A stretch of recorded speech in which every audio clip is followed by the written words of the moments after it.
Welcome everyone. Today we're going to be taking a look at the new run of the ScaleTrains Rivet Counter HO Gunderson 5188 cubic foot covered hoppers. This is their fifth run of these units, and the model I'll be reviewing today is in the HypoTypical BNSF Great Northern Heritage Scheme. Before we go ahead and unbox this, do me a favor, hit the subscribe button if you're new, like the video, and let me know if you enjoyed. So let's go ahead and get right into it. So here's a brief look at the box on this unit.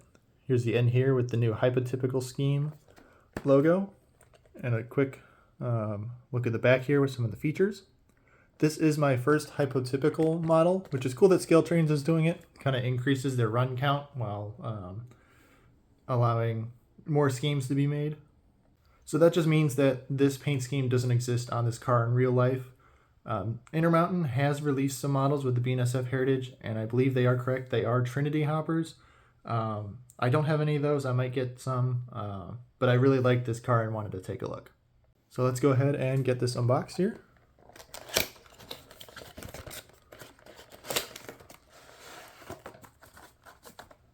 And we'll take a look and compare this to a previous run operator version of this car so you can see what's different.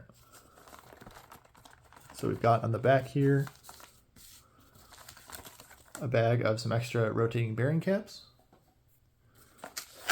and the manual here, the Gunderson covered hopper.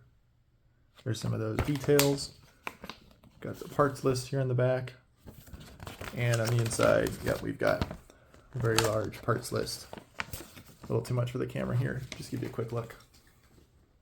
So this model is taped together, so you need to go ahead and cut the ends off.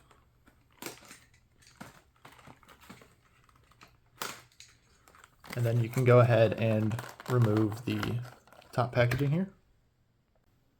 It's got two little foam inserts on that packaging as well. It's very nice. Some soft plastic, and then we've got the model right here. So first impressions, this looks great. Let me go ahead and give you a quick spin here. I'm becoming a big Great Northern fan, so I liked seeing this hopper offered. This was the only like BNSF Heritage option in this run. Potentially they'll do more in the future. But here's a quick look at the car for you. Let's go ahead and take a look at some of the details. All right, so starting off here on one of the sides of the car here, we see that Great Northern Railway logo here on the right, and there's a ton of fine details all across the car. Lots of fine printing here on the Rivet Counter series. So if I take you zoom in here, that'll be the best way for you to see all of that printing. We got the load limit there by the card number. Lots of warning text on here. This is a grain hopper, so we can see those grain chutes at the bottom. Moving back across down there, there is printing on that as well. We've got even more here by the lift rings, and you can see separately applied metal grab irons here on the end. And then moving along here to what I'm pretty sure is the A end of the car here with the air reservoir tank just in there. We've got a brake wheel and tons of grab irons, separately applied metal all across the end here. We do have the train line hoses as well as a metal platform just above the coupler. The coupler is a plastic ScaleTrains metal coupler here. Give you another look on the side here, and we'll zoom in, take a look at some of that printing and those fine details here. This is very well done. There's a lot going on in that space. So it looks very good. And here's some of that print detail on the end.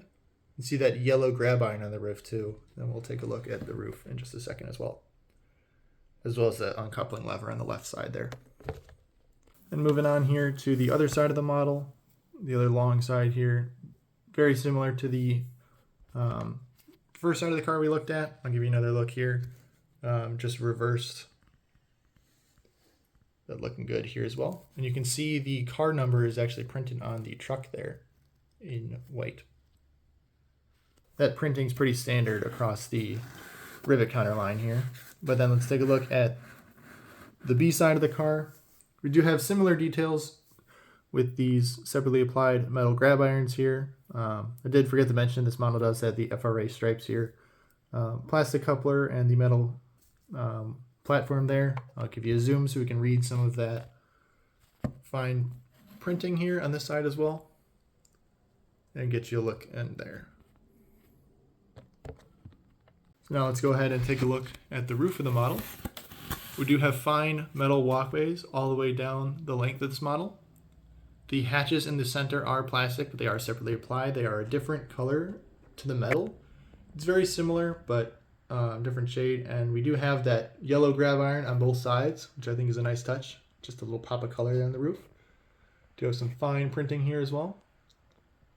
And those etched walkways look great. Now let's go ahead and take a look at the underside of this model. So I rotate it over here. We can see some of the details. I'll just zoom in here. It'll just be a little easier. You can see that fine printing here by the hatches and the lettering on the truck. Rotating bearing caps on these as well. And looking pretty good from the underneath.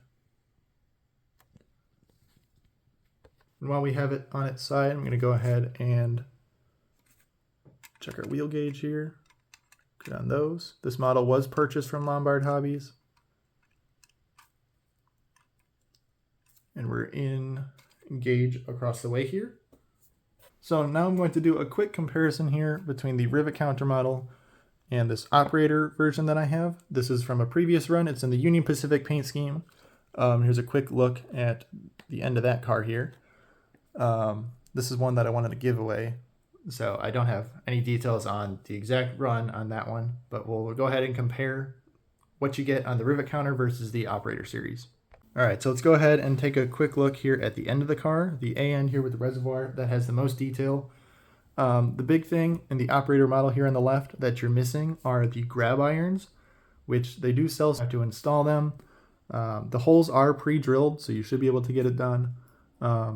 But some of the big things, so the grab irons here, we are missing train line hoses that are not present, as well as uncoupling levers. This model does not have its original coupler, but if you bought it, it would have the same coupler. Missing a grab iron on the roof as well. And if I zoom in here, I want to look at some of the piping that's coming out on the right here of that reservoir. It's not present on the Operator series, and I think that's a pretty cool detail. It's very small, so it could be missed, but if you're really looking to be perfect, that Rivet Counter model has that already installed. But as for moving here onto the roof, while we have it, like I mentioned, you're only missing the 2 grab irons on each side. The rest of the model is pretty similar, except for the holes being a little smaller here on the Union Pacific Operator version versus the Rivet Counter on the right. And if we slide around here to the other side of the car, you have a similar story, just with the grab irons that you're missing down here, and the train line hoses and uncoupling lever. And moving here to the underside of the cars, you'll see some difference. The trucks, like I mentioned on the Rivet Counter, have the printing on them. But we missed that on the Operator, as well as some of that cross bracing here that we're missing on the truck. We do have some brake detail here. If you look right by that eyelet there, that's missing on the Operator series here. Once again, that piping detail is just missing, and that's something that would connect up to that air reservoir. But let's go ahead and get the Rivet Counter model on the track, give you a quick demo, make sure it rolls pretty well. All right, we got the car on the track here, and this car rolls very freely, even with the rotating bearing caps. Just another thing to have friction on it. There doesn't seem to be any issues moving it around, so that's a great sign. All right, and let's go ahead and give you a quick run by of the Rivet Counter and Operator versions here, pulled by this Rapido GP38.